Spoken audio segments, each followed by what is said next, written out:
ముఖ్యంగా బీజేపీ అధికారంలోకి వచ్చిన ఈ 11 ఏళ్లలో సమాజంలో చెలరేగిన ఈ పోలరైజేషన్ చాలా ఆందోళనకరమైన పరిస్థితులకు దారితీస్తుంది.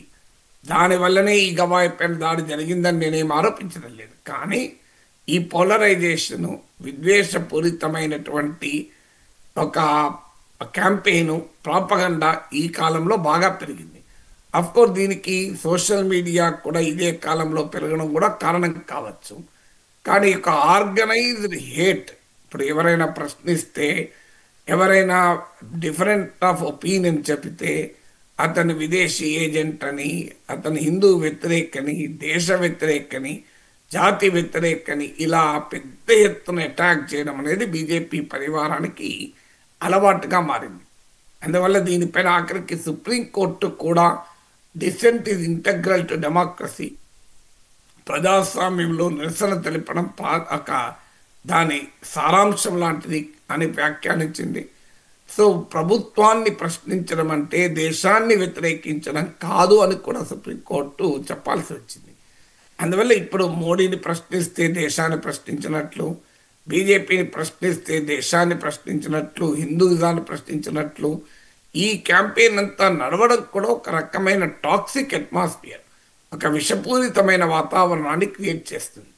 నేనేం మళ్ళీ చెప్పేది, కాంగ్రెస్ పార్టీ ఆరోపిస్తున్నట్లు బీజేపీ క్షమాపణ చెప్పాలని, దీనికి బీజేపీ కారణమని నేను ఎక్కడ అనడం లేదు. I don't think also BJP ఈ రకమైన చర్యకు చీఫ్ జస్టిస్ పైన షూ విశ్రమని చెప్తుందని నేనైతే అనుకోను ఎట్టి పరిస్థితుల్లో.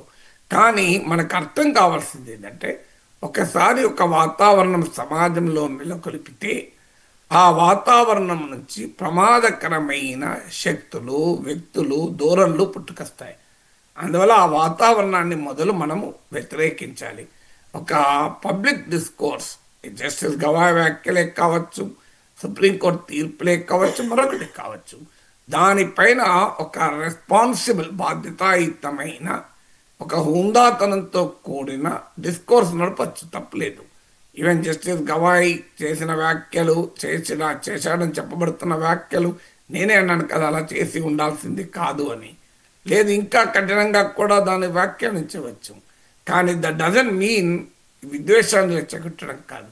ఒక వ్యక్తి అభిప్రాయాన్ని వ్యతిరేకించడం వేరు, ఒక వ్యక్తి వ్యాఖ్యల్ని వ్యతిరేకించడం వేరు. కానీ ఆ వ్యక్తి పట్ల, అందులోనూ అత్యున్నతమైన వ్యవస్థలో ఉన్న వ్యక్తి పట్ల ఇంతటి అవమానకరంగా ప్రవర్తించడం అనేది ఎట్టి పరిస్థితుల్లో అంగీకారయోగ్యం కాదు. ఇక దీనికి రకరకాల భాష్యాలు చెప్పబడుతున్నాయి. ఇది కులోన్మాదము, కాస్టిస్ట్ అటాక్, ఇది ఇన్స్టిట్యూషన్స్ పైన దాడి, ఇది సుప్రీంకోర్టు పైన జరుగుతున్న దాడిగా కూడా అభివర్ణిస్తున్నారు. నేను చెప్పేది ఒకటే, ఒక టాక్సిక్ విషతుల్యమైన వాతావరణాన్ని ఇవాళ సోషల్ మీడియా వేదికగా సృష్టించబడుతోంది, రాజకీయంగా సమాజంలో సృష్టించబడుతోంది. ఈ వాతావరణాన్ని బాధ్యత కలిగిన ఎవరైనా అంగీకరించకూడదు. సో ఏదైనా there can be difference of opinion. ప్రజాస్వామ్యంలో భిన్నమైన అభిప్రాయాలకు ఎప్పుడూ ఆస్కారం ఉంటుంది. భిన్నమైన అభిప్రాయాల మధ్య ఘర్షణ జరగచ్చు.